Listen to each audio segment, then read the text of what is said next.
Hello, I'm Tracy Pa, and welcome to another episode of Scope. 50 years ago, the air spoke of hope, uncertainty, history, and excitement. It was a moment etched in memory of Papua New Guinea's independence. Many have passed on now, and only a few still stand, telling the story of the country's first steps into sovereignty. We open this episode with a 50th anniversary story compiled by reporter Jasmine Irujek.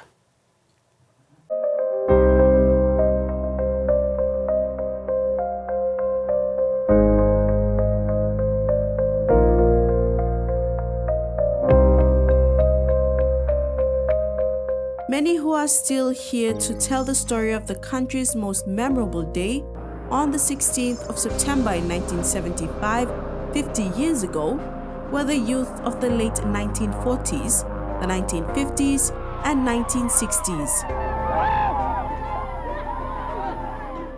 As the Papua New Guinea flag was raised, many looked on with mixed emotions. There were thoughts of hope, uncertainty, and excitement at what the future held. Above all, history was unfolding before their very eyes and would be etched in time and memory forever. 50 years ago, Colleen Guys, now in her 60s, was 10 years old when Papua New Guinea gained self-determination. She recalls the time when she marched here on this very soil all those years ago for the independence celebration. At that time, they told us that we were going to march. So we were so excited that the country flag the new flag was going to go up.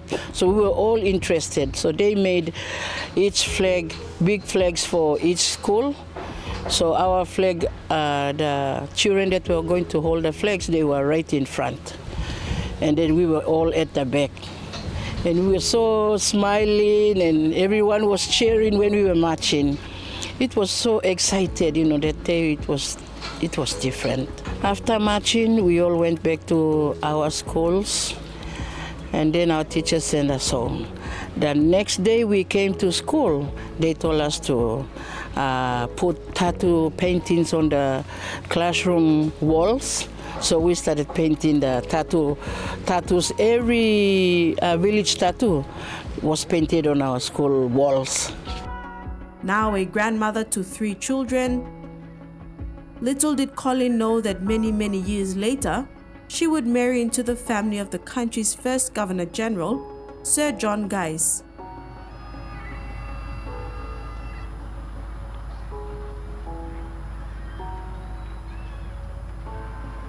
Many of the women like we were crying because we know that the poor Europeans came to teach us the right way, not the wrong way, to go on the right side, not to go on the left. That's the way. They are departing from us and we were crying and crying, we couldn't stop. Colleen compares life today to 50 years ago. It was overall better when she was growing up. According to the Institute of Developing Economies, the Papua New Guinean kina had a relatively high value compared to the Australian dollar, and food prices were generally considered low, although imported food prices did increase due to global inflation. When we had our independence, after the independence, as I grew up, I could see a lot of difference. When the Australians were here, everything was okay. The food prices were low, the tax was low, everything was okay. As our government took over, everything went really bad. And as people are talking today, I can hear them that they are saying that we shouldn't have our independence because this is what we are facing. Colleen prays for the country today. She hopes one day it could regain some of that glory and shine it had 50 years ago. I'm so happy that I was 10 years old when I witnessed the independence. So now I'm turning 60 on May 12, and I'm so excited that I've come this far to celebrate the 50th anniversary. So it is good, like people can change. God has His own perfect timing to do things better, to take the people in the right path for the people to live a good life. Amongst the celebrating masses on the 16th of September 1975 was an up-and-coming cinematographer. Papua New Guinea's pioneer cinematographer, in fact. He captured one part of the overall celebrations during the time and shared his experience. The legendary Rabura Aiga from Vabukori village in Port Moresby was up-and-coming in his career as a media worker. Aiga's career began in 1974 with the Australian Broadcasting Corporation before he joined the Department of Information and Extension Services as assistant cameraman. He was later promoted to chief cameraman in 1975. 11 years later, he became a sales consultant with Chinage Min and Sons in 1986. Then as chief cameraman and producer-director at NTN Television in 1987. He managed to establish a film production company with Frank Mills and Associates in 1989. He saw the media industry evolve with time and recounts this through his own lenses. There's no, actually, to start with, there's no film industry in the country. You know, we can't produce soap operas or dramas or documentaries. There's no market for it. I mean, there's probably market, but there's no one to do them. There's no equipment and etc. Television is taken over, but I see that the standard of reporting and camera work needs to be improved a bit more. You know. Aiga recalled many events over the years which he captured behind the camera, including being part of the PNG production team of Hollywood's infamous Robinson Crusoe movie. He was also part of the production of Yumi Yet, Fourth Child, Marape, and Papua Besena demonstration. One more event that stood out at the beginning of his career was capturing the 1975 flag raising ceremony on Independence Day in Alotau, Milne Bay. During that time also, he was part of the production team shooting Yumi Yet, one of the very first documentaries filmed in the country. Yumi Yet portrayed Papua New Guinea, a society clutched by Australian colonialism, hovering uneasily between its head-hunting past and Western civilization. Me, I still have that camera instinct in me. I'd like to start at film school, but you know, the cameras have got smaller and smaller. I just noticed you holding a very, very tiny miniature camera. You know, it's got smaller and smaller, and better. But you know, they all film was still good. Having come through the years in the media industry, Aiga's experiences have illustrated that proper training and mentorship for media workers can only bring about quality work anywhere and everywhere. I wish there was a film industry like Filipino soap operas we see. We could have a lot of talent here, but there's no pool of television people to produce those kind of documentaries or films. The last documents were produced by my group. After that, TV stations are concentrating on news, current affairs, nothing on documentary interviews or interviewing leaders on what do they think about the country's progress. I wish there was a bit more in-depth reporting. Now with the 50th independence anniversary approaching, Aiga believes the country could be doing much better today in terms of governance if we had delayed our self-governance. It was really promising in independence, 75, sorry. My personal thought, I think we were given independence too early. We were not prepared well in a lot of areas. Infrastructure, like all the schools, were just handed to us, and we were not ready to sustain them and maintain them. So we didn't have the managerial skills, administrative skills to carry on and improvise. So a lot of things sort of as an overall development, I think we've gone backwards. You know, like I remember water was running from my house at Vabukori. I could just open the tap and water was running from my house. And now 50 years after independence, we are cutting water by carrying water. Villages in Motokoitabu villages, no water. Electricity unreliable. You know, we all know power every now and then goes off and on. So instead of going progressing forward, we sort of regressed. 50 years on, how do we as people change this narrative, and when do we start?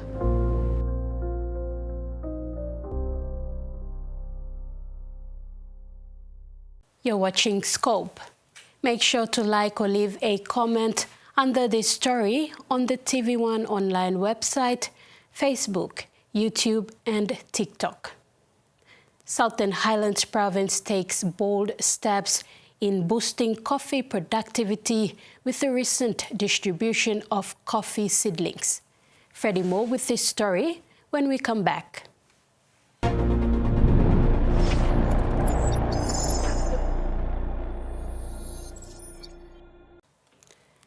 The distribution of 100,000 coffee seedlings to farmers in the Southern Highlands Province will significantly boost productivity and income by providing access to healthy, vigorous and disease-resistant plants.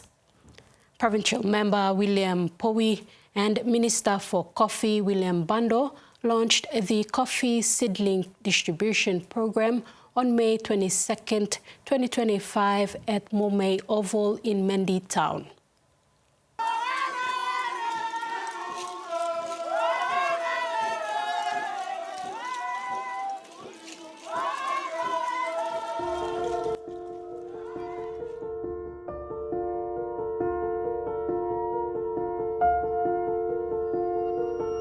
Improved seedlings help farmers lock in better yields and quality for the 20 to 50-year lifespan of coffee trees, reducing risks from pests, diseases, and climate changes.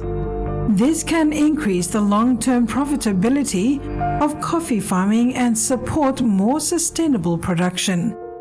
Additionally, access to high-quality seedlings encourages farm renovation and adoption of better agricultural practices, ultimately improving livelihoods and competitiveness in the coffee sector. Chief Executive Officer for Coffee Industry Corporation Charles Dambui said during the launch that Southern Highlands Province has the potential of producing 13.8 billion kina from coffee. But you look in mining industry, oil industry, now gas industry, we don't own it. And we must have the money of 6 billion or 10 billion. But coffee, last time people are generating almost 829 million kina. Now how much money go back to farmers, you guess? Out of this 829 million kina last year, 70% go back to farmers. That's how powerful coffee is. So if you plant coffee, you don't need loxy coffee na come sit down or weight load or man back combine. No God. Coffee is a well-structured industry. Mi plagatul bias is happening locally. Na mi plagatul bias is happening overseas pilis. What play you look growing coffee taso? He encouraged all people to go into coffee farming as it will economically empower them to venture into other small and medium enterprises in the province. But in Southern Highlands, you can be assured that market is already at your doorstep. Suppose marketing companies, you don't need to start now waiting coffee. Wait low, handout, start planning coffee. So Governor, me commending you, Member Mendy, me commending you. Coffee is a way to go blow future generation. Why? Because extractive industry one time ever run out. Now you may fall back to agriculture. Now coffee is the only crop that can last longer than any other crop. Provincial Member William Powie stressed that MPs should partner with the provincial government and create opportunities for their people in the coffee business and put money into their pockets. Coffee seats go finish. Now you do all this block car stop here, seats stop. Some block we belong give member go Popeye number na trom all gonna have. Am I right? Those who said back is him work na hard work na work him work blongen. And by you pine him 1 shilling come lo pocket play you. Now you asking me, Governor, me go sell him the way. Yes, me give him seats na seats you give him. Plan him na harvest him na this process himself take him 4 years. I think you can correct me to grow him coffee, and then fruit back come up. Bamigo Salim Lowe, I am building one day minister coffee factory. You go look him. See and believe in Kaupena. Member for Nipa Kutubu and Minister for Defense Dr. Billy Joseph challenged public servants to drive the agenda of growing coffee in the province. Provincial government, people like Mickey Muslim, you blow money mascot, money lo pocket lo you blow kiss him lo hard work way. Now by believe Muslim, we blow making money on this plan. You know, be any member or governor logo the hub. That's why me play believe Muslim this la work lo coffee development program lo Nipa Kutubu. Now got a 5 districts lo Yumi in Southern Highlands by go good. But it is a shared responsibility. You know, governor and a member by bribing you, lo planning coffee all the time. You blow over the Manmiri, lo Southern Highlands must take responsibility. You must think about maybe you make him lo you yet here. You know blow me, or you know blow governor, or you know blow provincial administrator outside. You are doing it for yourself. Lo family blow you, not clan, not tribe blow you. The Southern Highlands Provincial Government also signed a Memorandum of Agreement with the Coffee Industry Corporation to establish 20 wet bean coffee factories across the province and 1 dry bean coffee factory at Kaupena in the Imbongo district. The agreement was signed by Minister for Coffee William Bando and Southern Highlands Provincial Member William Poe. The initiative aims to empower local farmers and revitalize coffee production, which has been a major economic activity in the region but declined due to low prices. So me like talking you blow member of parliament in Southern Highlands. Some blow this blow coffee tree and go good or you don't go good, no can why. Make him people come here launch him coffee, you go look at him coffee, me give him your seats. Me be help him, you lo plan him. Now me work in factory blow you kiss him money lo help. Now you come up good blow man. That is the legacy. Me blow by put him behind na go. Me appeal on all members of parliament lo here. Lo support him work coffee because right now you may go come lo hotel na can get something. You may go find him on him. Work is him. Latte coffee, cappuccino, all black, can title blown coffee here, coffee and green gold here. Coffee and green gold. I think we better bring our people back the way money is stopped long in, so all no can depend on people leaders.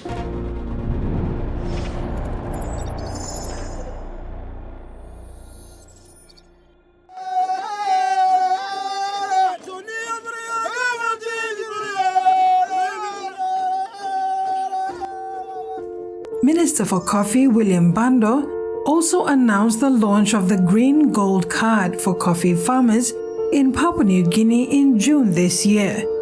The Green Gold Card is part of a 10 million kina price support program aimed at smallholder and blockholder coffee farmers, designed to ensure direct payments to genuine coffee growers. Farmers will fill out the card with their personal and bank details when selling coffee at factories, allowing the Coffee Industry Corporation to verify and pay them directly. This initiative aims to improve transparency, support farmers financially, and encourage them to focus on coffee farming. So, time you meet on him, this like a meeting one day, and this lot coffee farmers, and by you may deposit the money to account law, like give him a deposit slip, receipt, like 1 month. So all can look at you wait and coffee, you work coffee balabate you can time way all donors. That's the way you mean by empowering over the farmers like you mean. Take back PNG and this lot. Over the man must get work. Over the man must get money. Over the man must be busy. Look garden, that's where the land is, where the people are. So this card, now this particular card, now we talk. Everybody got account number, account name, one of legal place, council word. So this card I'm ready, Bambla launch him like June after Parliament, Bambla launch him. A big program, Bambla launch him now. And now this database by Ron, so this card. Everybody start lo factory, you go sell him coffee, blow factory, blow you below here, lo walum. now by you this la form. Bando clarified that the Green Gold Card differs from traditional farmer identification methods, primarily by enabling direct, verified payments to genuine coffee farmers through a digital or card-based system. He said unlike traditional methods, which may rely on informal or less transparent identification and payment processes, the Green Gold Card collects personal bank details from farmers at the point of coffee sale, allowing the Coffee Industry Corporation to verify identities and pay farmers directly. This reduces intermediaries and potential fraud, ensuring that payments reach the intended smallholder and blockholder farmers efficiently. He further explained that traditional methods typically lack this direct verification and payment linkage, often resulting in delays or misdirected funds.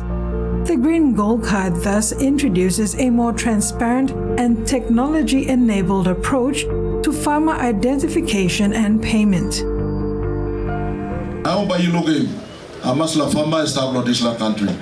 When a man making how much money, lo this plus sale, one day sale. So every month, now by you looking this la people lo CIC, this la 10 million, I mean a big la money. And by you need lo put the big la money lo this la, so this la all heavy with unemployment, all man run nothing, less in down there.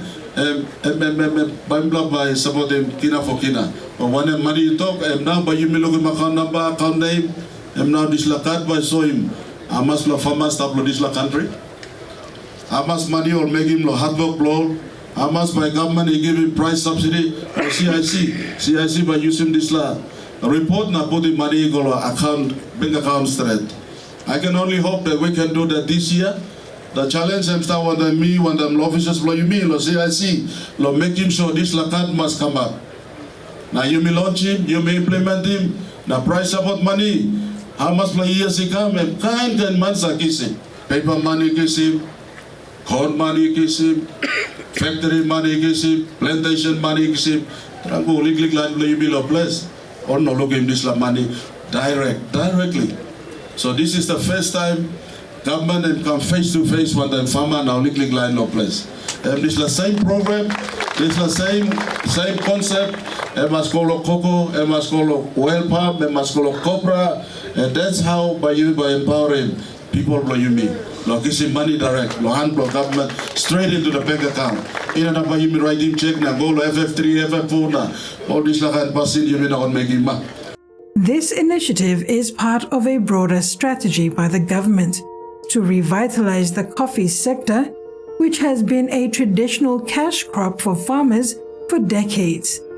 The Green Gold Card aims to provide coffee farmers with access to various benefits, including financial services, agricultural training, and resources to improve yield and quality. By establishing a dedicated coffee portfolio, the government seeks to empower farmers, enhance their income opportunities, and ensure sustainable practices within the industry. We have a government, Prime Minister have been around, lo split the Ministry of Agriculture, lo oil palm, lo coffee, lo livestock have been around. But this la day, time you be implementing this la Green Gold Card, plenty of this la something by come up so. Politicians, the can't get hard work man pull up, me hard work man, you may give me money, be any you may, me now good play way, or you can stop, no place. Money and by salt there, you don't need an upsalt. So how will you be giving money? I'm hard. The governor is talk straight. Member bloody bakudu have talk straight. Kagwara have talk straight. Many have talk straight. You may got labor, now you may got land. This initiative is expected to foster innovation, increase production, and ultimately strengthen the coffee export market in Papua New Guinea. With these efforts, the government hopes to ensure that coffee remains a cornerstone of agricultural prosperity in the region.